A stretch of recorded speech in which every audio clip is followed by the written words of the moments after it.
so check this out. So I am watching this video here by Harry Potter Theory. And it's basically a basically he comes with a lot of theories and explanations of the scenes in the movie series, how they connect. Anyway, if you're wondering what I'm wearing, this is a this is basically a varsity jacket slash jumper. Well, not a jumper, but you can call it a jacket. And it has one of the houses of Hogwarts, Hufflepuff. So I once did a quiz on Pottermore, I think, where I was going to be selected into the houses. And yeah, Hufflepuff is where I got selected to. So yeah. Anyway, let's dive on into this video. I find these things kind of fascinating because it makes me understand better the series itself, like why things happened and such.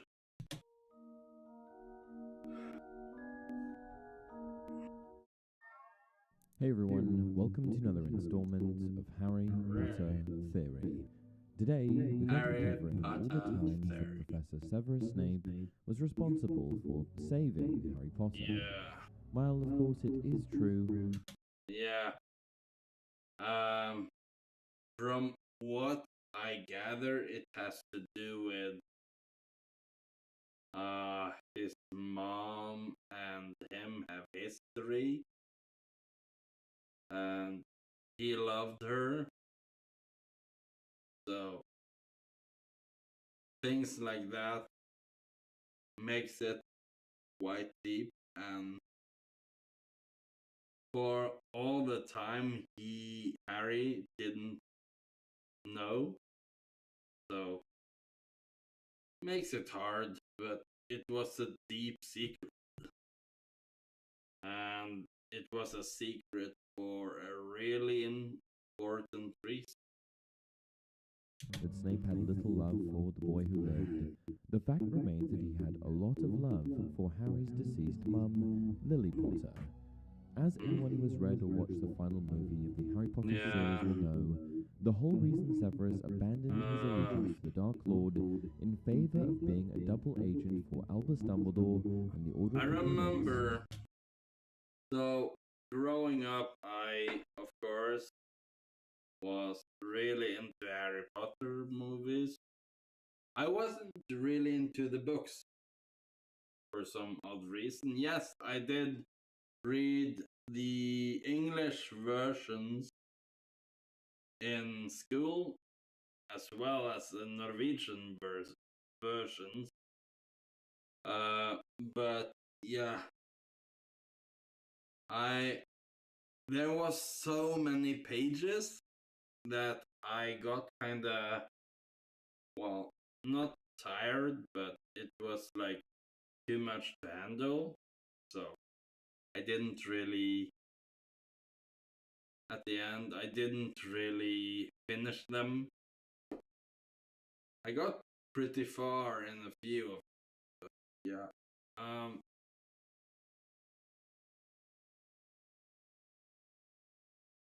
Much of these things they are saying, I still can remember from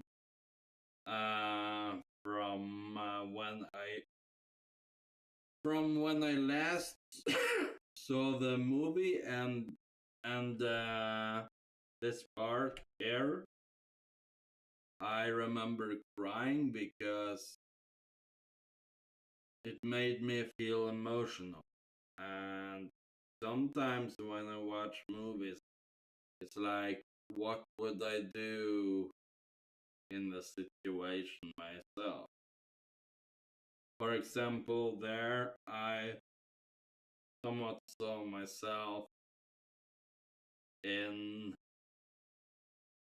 Snape, and yeah, it's like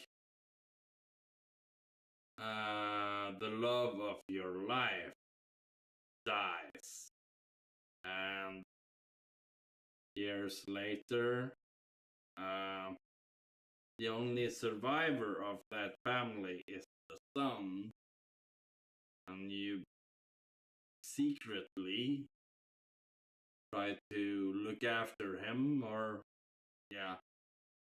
Series will know, the whole reason Severus abandoned his allegiance to the Dark Lord in favor of being a double agent for Albus Dumbledore and the Order of the Phoenix was indeed his feelings for Lily, a devotion that seemed to only deepen with her murder, committed by Voldemort himself. In any case, in the wake of Lily's death, the only part of her that lived on was, of course, her son, Harry.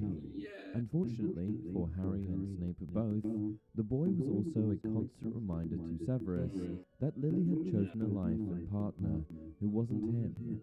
That partner was, of course, James Potter, who had been a pair of both Severus and Lily at Hogwarts, and who had spent years tormenting Snape. Yeah.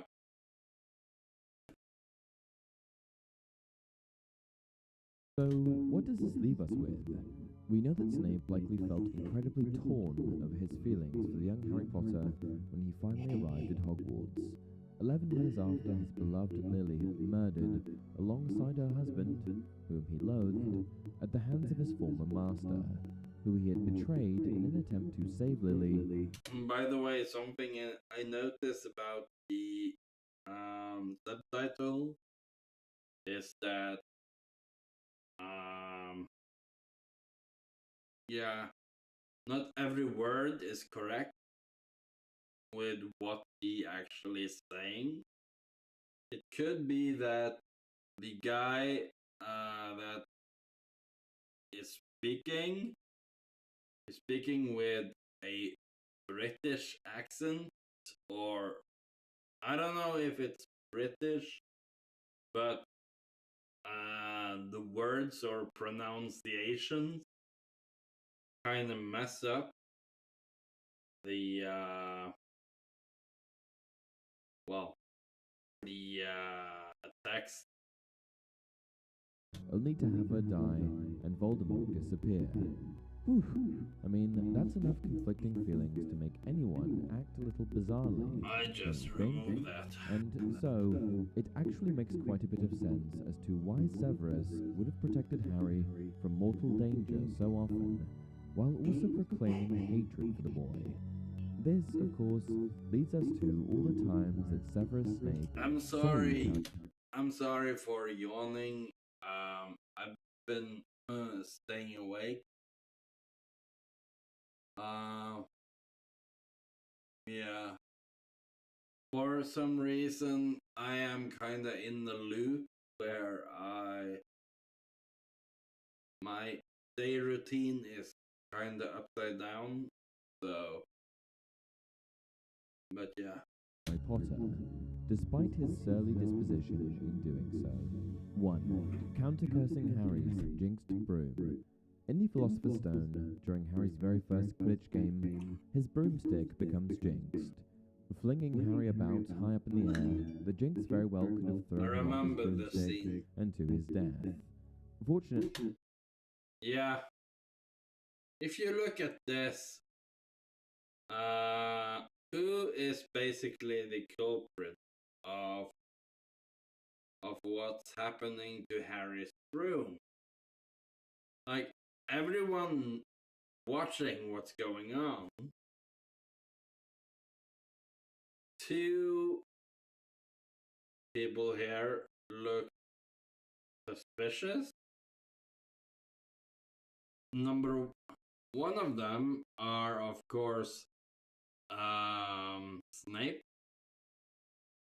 The other one is Quirrell, or whatever he was called. But the odd thing I always thought about was why does it look like he prayed? That is what didn't like that is what I picked out, where he is basically the one trying to control something or hoping for something. Snape realizes these circumstances and mutters counter curses under his breath throughout the entirety of the match. Recognizing that the same danger may await Harry in the following match, I don't know Snape if even it goes was so the far to whole protect match, Harry but that he serves as referee in Gryffindor's next Quidditch game. 2. Teaching Harry Expelliarmus. In the Chamber of Secrets, when Gilderoy Lockhart puts on his short-lived Chamber of dueling club, Secrets. Snape teaches Harry how to perform the Expelliarmus spell. How I miss playing the game. I need to check out if the game is able to be downloaded for the newer PCs, because I really want to play it. Obviously, this instruction doesn't directly save Harry at this exact point in time. However, Mr. Potter goes on to use this spell so often in favor of more offensive and dangerous curses that it's often referred to as the signature spell. That is something I never, fully understood. Like, versus a killing curse, like Avada Kedavra, how is that one so effective? Sure, it's a counter curse move or spell, but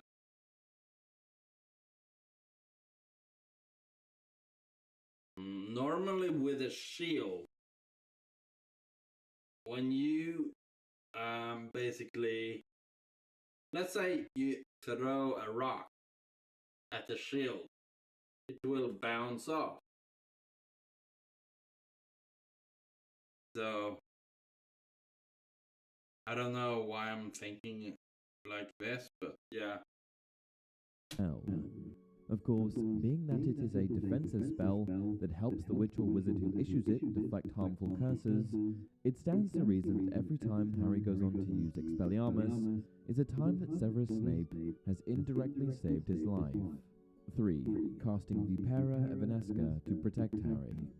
During those same sessions of the dueling club in the Chamber of Secrets, Snape also comes to I think Severus Snape didn't know that Harry Potter could speak puzzle tongue or whatever it's called then and there.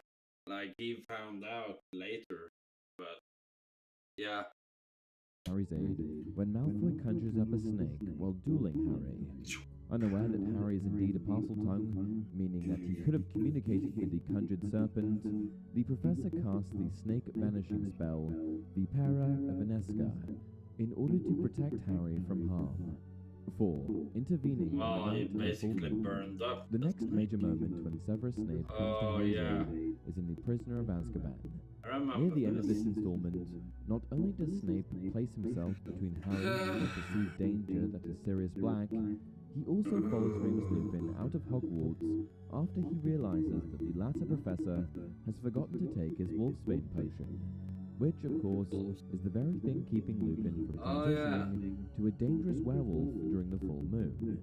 In doing so, Snape is able to save Harry, Ron, and Hermione from Lupin, attacking them after transforming.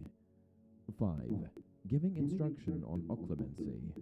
Of course, one of the most well-known instances of Snape attempting to help Harry is when he provides the boy with Oh, occlumency lessons. that right, right then, it kind of looks interesting. Like, well, you can call it the stepdad. Like, mother and father, then step. That was basically my, well, not thinking, but that's how it makes it look. Since, yeah, basically, he, should I say, he looked after him at Hogwarts, even though he had the secret about Lily. But yeah. These lessons are given with the sole intention of assisting Harry with the ability to close his mind to Lord Voldemort, a skill that could very well save his life. Unfortunately, despite efforts that, let's be honest, were less than their best, these sessions resulted in very little progress and mostly revealed their feelings of animosity towards one another. 6. Providing a fake Veritaserum potion. In the Order of the Phoenix, Harry is up against the despicable Dolores Umbridge, a new professor I at hated Hogwarts whose her overly sweet so demeanor much. is nothing more than a facade for what some might Oh call my pure god. evil. Okay, this may sound quite, well, fucked up or offensive, but she reminds me about, well,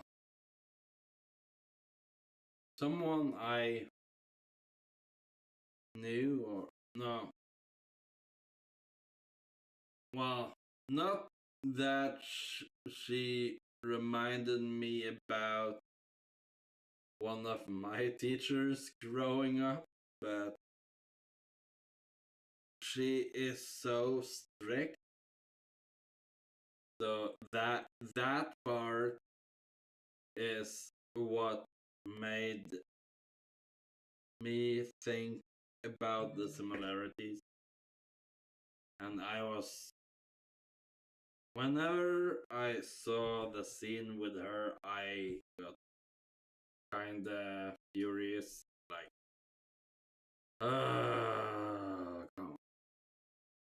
In fact, at one point in this fifth installment of the series, she implores Severus for help in interrogating Harry. Yes, she was interrogating students by requesting that Snape make her the truth serum, Veritaserum. Now, not only does Snape put her off and prolong the making of the potion, but he also gives her a fake Veritaserum in order to protect Harry from being subjected to the effects of the potion, thereby also helping him conceal the location of Sirius Black and the safe house of the Order of the Phoenix.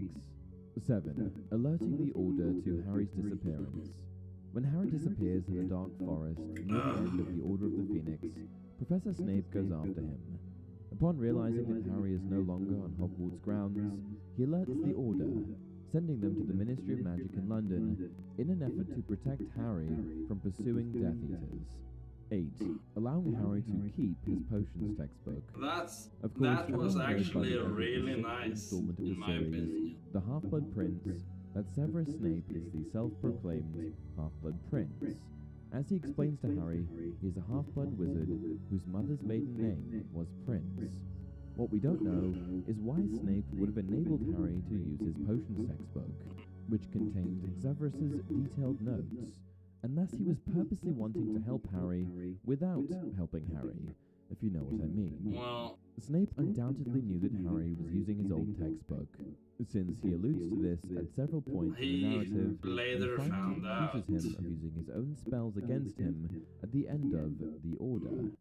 This suggests that Snape was allowing Harry to leverage his notes, which ultimately helped Harry uncover the truth about Voldemort's Horcruxes, a vital step in helping Harry and the others get closer to defeating the Dark Lord. 9. Saving Harry from committing murder. In the same book, Yeah, I remember this one. Uh, well, he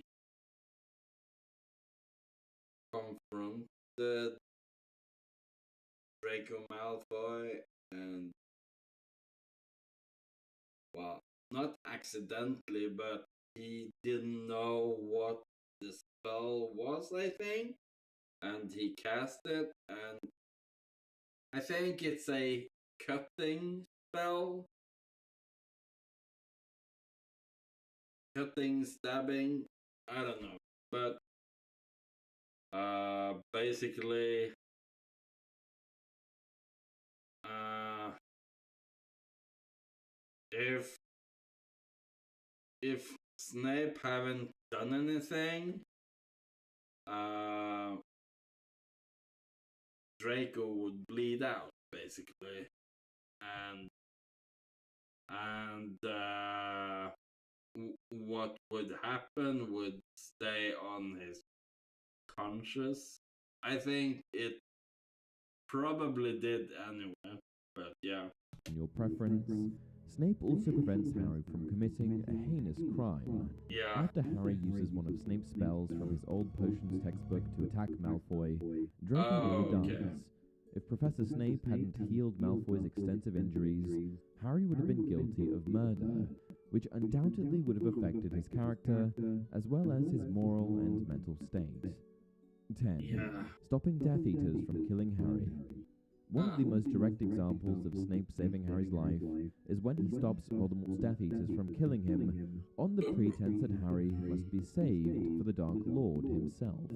Of course, why he didn't allow them to then capture Harry and take him directly to Voldemort seems quite suspicious, but kudos to Severus for pulling this off. 11. The idea of decoy potters. By the 7th installment of the series, Snape that picture looks so interesting. Can you tell them apart? I mean, of course, it looks really odd, but yeah. to fully integrate himself into Voldemort's good graces and disguise his true allegiance to the Order of the Phoenix.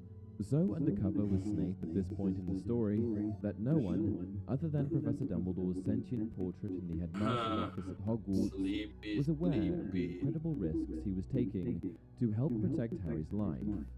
One of the most notable examples of this is the fact that he knew that Voldemort was aware of the date the Order would be transferring Harry to the safety of number 12 Grimmauld Place.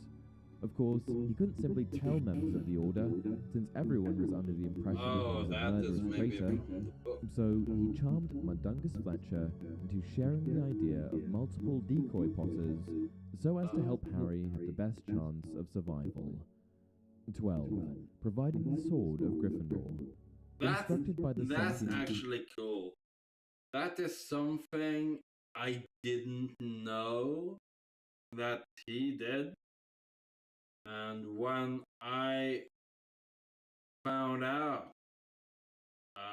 from the movie scene that the sword was there, I was like, hey, yay! But yeah. Portrait of Albus Dumbledore, Snape plants the Sword of Gryffindor in a lake nearby the camp that Harry and Hermione had made. In order to lure him to the location, Snape casts his Patronus, that of a doe, which Harry associates with his stag Patronus. Of course, providing Harry with this weapon capable of destroying Horcruxes isn't so much of an act of saving Harry. So, that Expecto Patronus was the spell to use on Horcruxes? Interesting. As it is assisting him in taking down Voldemort. However, you could make the argument that by helping Harry destroy one of the Dark Lord's Horcruxes, he is helping Harry get that much closer to eradicating the threat that is Voldemort, who is of course a constant threat on Harry's life. That said, a more concrete act of saving Harry directly follows. Severus does not leave the lake until he ensures that Harry is safely retrieved from the water by Ron. 13. Final instructions on how to defeat Voldemort. The 13th and final instance, at least by my count, of Severus Snape helping save Harry That was is when he such a shares his memories sad with him moment. before dying near the end of the Deathly Hallows. These memories not only absolve Snape of his guilt in the death of Dumbledore, Yeah. they also explain his feelings for Harry's mother, why he disliked Harry's father, and most importantly, how Harry can finally defeat Voldemort.